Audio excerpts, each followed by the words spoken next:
Nah, ini dia yang ditunggu-tunggu jelang laga penuh gengsi di Osaka. Prediksi line up Jepang versus Timnas Indonesia. Bocor ke publik. Duel adu kelas Kubo versus Marcelino, Endo versus Ole Romeni. Bikin netizen heboh. Atmosfer menegangkan menyergap. Pelatih Jepang Hajime Moriyasu sampai angkat bicara soal kekompakan Garuda. Akankah ini jadi laga terbaik kualifikasi Piala Dunia 2026? Temukan susunan pemain, strategi rahasia, dan reaksi mengejutkan dari kedua kubu. Saksikan video ini hingga selesai agar kalian tidak penasaran dengan skuad mengerikan Timnas Garuda yang akan turun malam ini. Sebelum lanjut ke beritanya, jangan lupa untuk tekan tombol subscribe agar kamu tidak ketinggalan konten menarik lainnya dari channel Total Timnas. Nah, ini dia yang ditunggu-tunggu jelang laga penuh gengsi di Osaka. Prediksi line up Jepang versus Timnas Indonesia. Bocor ke publik. Duel adu kelas Kubo versus Marcelino, Endo versus Ole Romeni. Bikin netizen heboh. Atmosfer menegangkan menyergap. Pelatih Jepang Hajime Moriyasu sampai angkat bicara soal kekompakan Garuda. Akankah ini jadi laga terbaik kualifikasi Piala Dunia 2026? Temukan susunan pemain, strategi rahasia, dan reaksi mengejutkan dari kedua kubu. Saksikan video ini hingga selesai agar kalian tidak penasaran dengan skuad mengerikan Timnas Garuda yang akan turun malam ini. Prediksi line up Timnas Jepang versus Timnas Indonesia pada round 3 kualifikasi Piala Dunia 2026. Zona Asia beredar di media negeri Sakura. Jepang akan menjamu Timnas Indonesia pada match day 10 grup C kualifikasi Piala Dunia 2026 Zona Asia di Stadion Suita City Football, Osaka, Selasa, 10 Juni 2025. Jepang saat ini berada di ranking 15 FIFA, sementara Timnas Indonesia berada di ranking 116.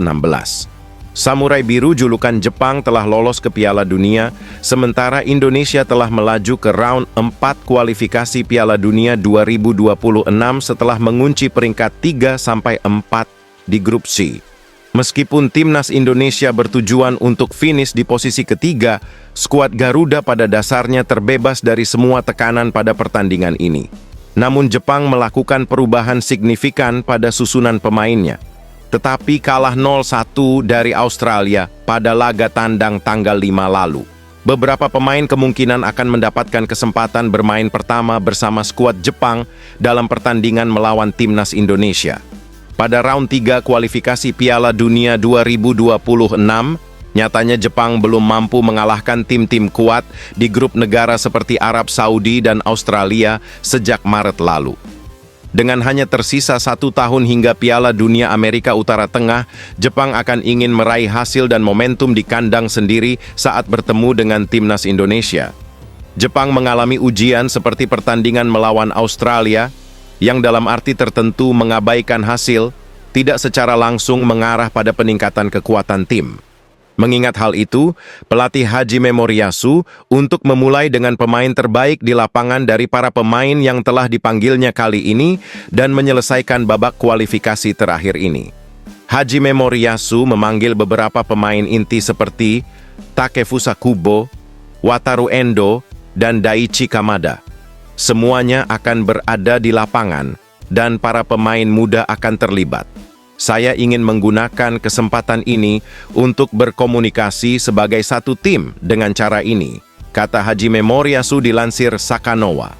Sementara bek lini belakang Hiroki Machida dan Tsuyoshi Watanabe yang menjadi starter dalam pertandingan melawan Australia telah meninggalkan tim karena cedera.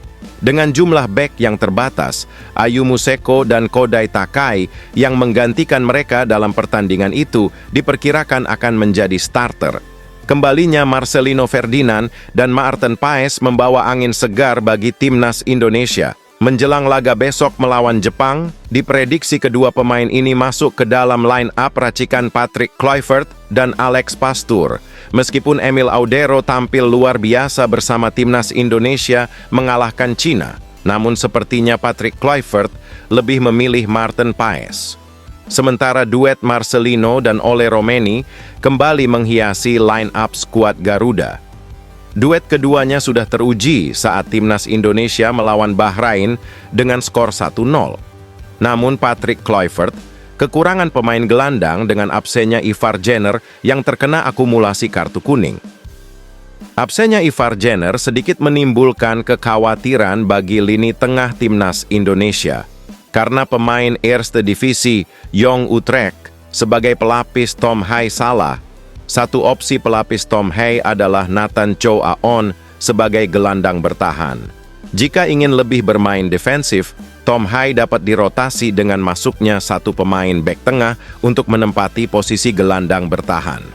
Prediksi susunan pemain timnas Indonesia formasi 3-4-2-1 penjaga gawang, Maarten Paes bek, Rizky Ridho, Jay Itzes, Justin Hubner gelandang, Calvin Verdong, Joey Pelupesi, Tom Hai, Kevin Dix. Penyerang, Marcelino Ferdinand, Ricky Kambuaya, Ole Romeni. Sudah bisa dipastikan timnas Jepang bakalan ketar-ketir dengan susunan pemain tersebut, apalagi dengan kembalinya Marcelino dan Maarten Paes. Hajime Moriyasu pelatih Jepang bisa saja langsung mengatakan skuad Indonesia yang diturunkan nanti adalah skuad terbaiknya yang bikin timnas Jepang panas dingin. Bagaimana guys menurut kalian dengan susunan pemain timnas Indonesia versus Jepang ini? Apakah kalian yakin King Indo bakal membantai Jepang dengan materi susunan pemain tersebut? Prediksi admin sih Indonesia akan menang 3-0 melawan Jepang. Kalau prediksi kalian gimana guys? Coba tulis prediksi kalian pada komentar di bawah ini ya.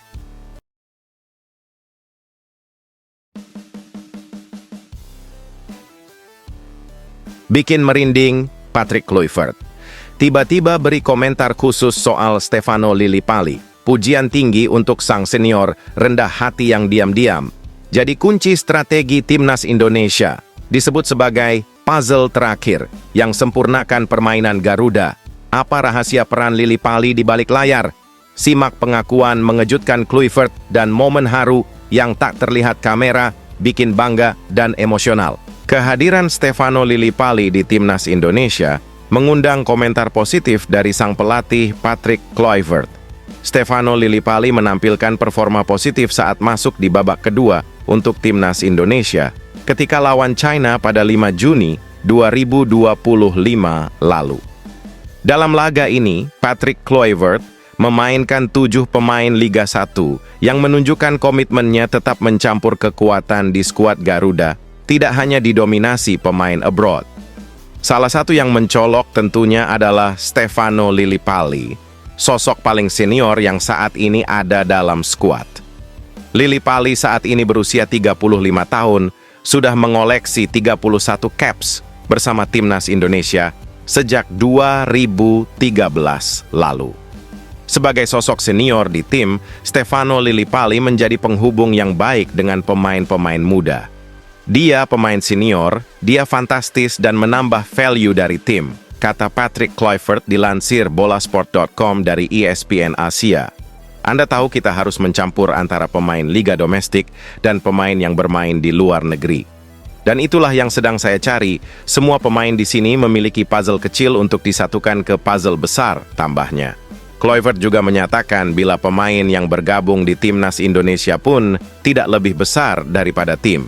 Itulah mengapa saya mengatakan kepada semua pemain bahwa mereka harus rendah hati, ucap Kluivert. Hal itulah yang terpenting, tambahnya. Timnas Indonesia akan melawan Jepang dalam laga terakhir kualifikasi Piala Dunia 2026 putaran ketiga, Selasa 10 Mei 2025. Setelah memainkan 7 pemain Liga 1, Patrick Kluivert bisa jadi akan kembali menurunkannya saat lawan Jepang. Buat saya yang paling penting pemain bisa menunjukkan kualitasnya, kata Patrick Kluivert setelah laga lawan China. Mau itu pemain naturalisasi atau pemain lokal tidak ada bedanya. Mau itu pemain naturalisasi atau pemain lokal tidak ada bedanya. Yang penting mereka punya peluang untuk bermain. Tidak ada yang berbeda, semuanya berdasarkan kemampuan pemain. Saya juga memberikan pemain lokal bermain karena mereka layak, imbuhnya.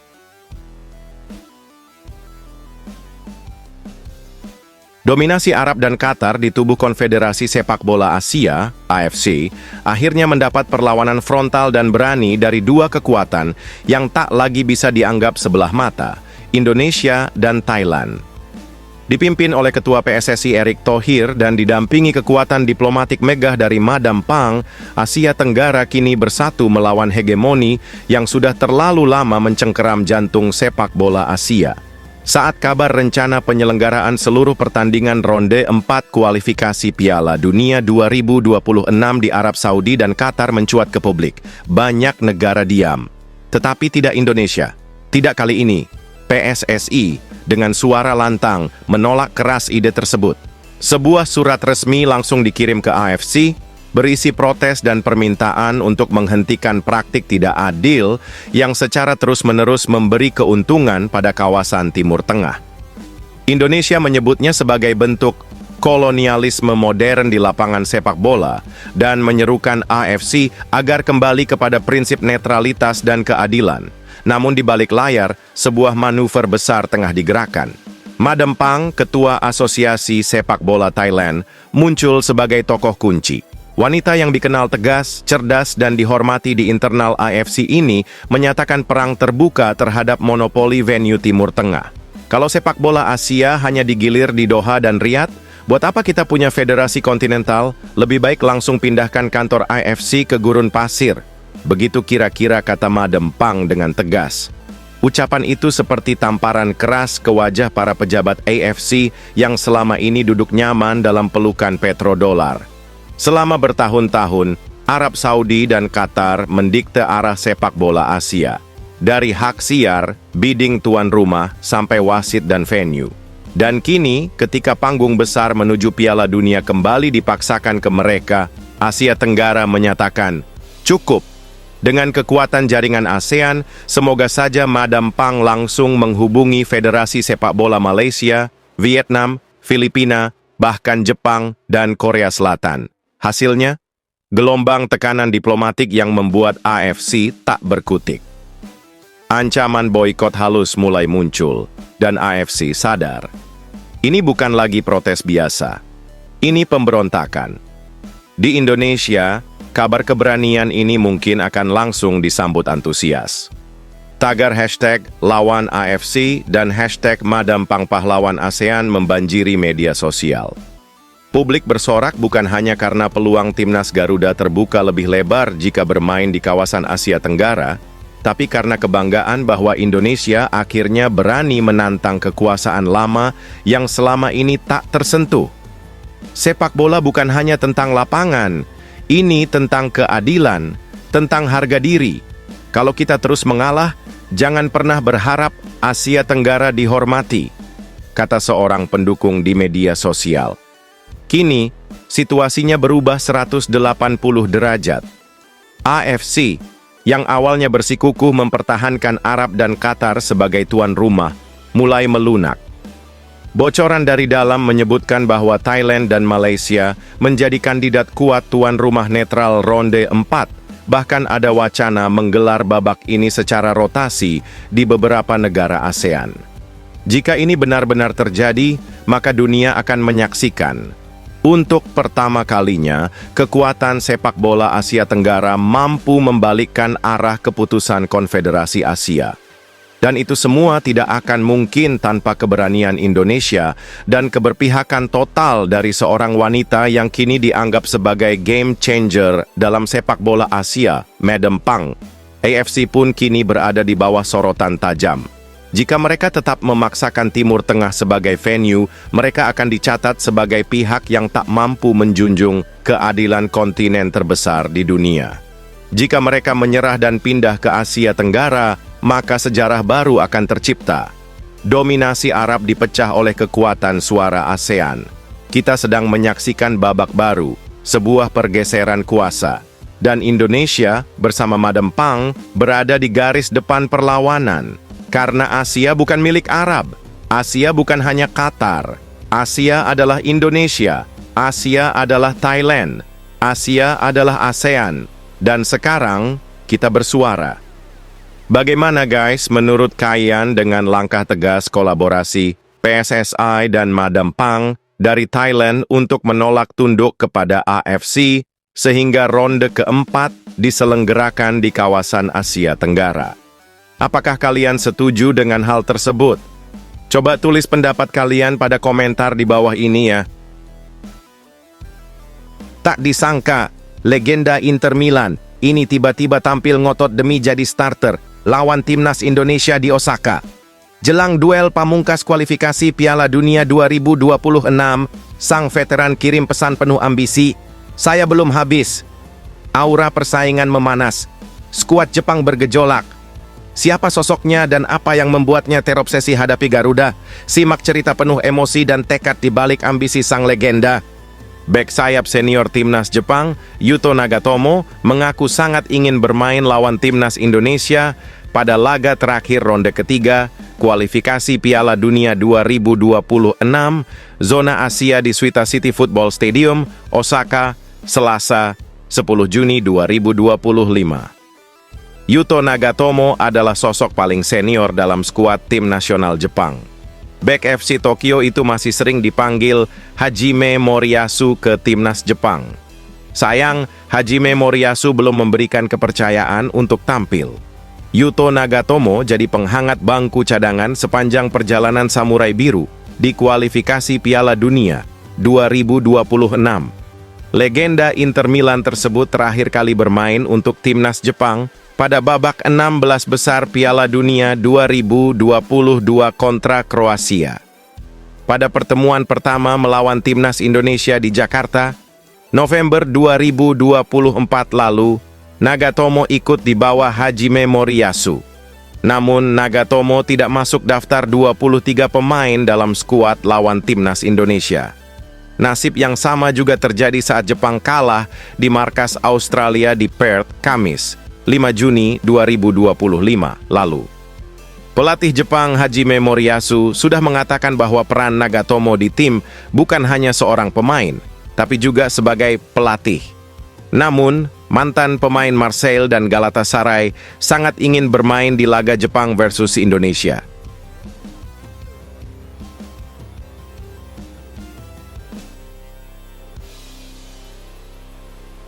Akhirnya terungkap, manajer timnas Indonesia bocorkan seragam tempur baru yang akan dipakai lawan Jepang. Desainnya bikin merinding penuh makna dan jadi simbol perjuangan Garuda. Dipakai pertama kali di laga pamungkas kualifikasi Piala Dunia 2026. Netizen heboh. Bukan cuma jersey, ini lambang kebangkitan bangsa. Wajib lihat detailnya dan dengarkan alasan di balik pemilihan warna dan motifnya. Timnas Indonesia harus bertamu ke kandang Jepang pada Selasa, 10 Juni 2025. Ini merupakan laga terakhir Timnas Indonesia di putaran ketiga Grup C kualifikasi Piala Dunia 2026 zona Asia. Pertandingan nantinya digelar di Stadion Suita, Jepang mulai pukul 17.35 waktu Indonesia Barat.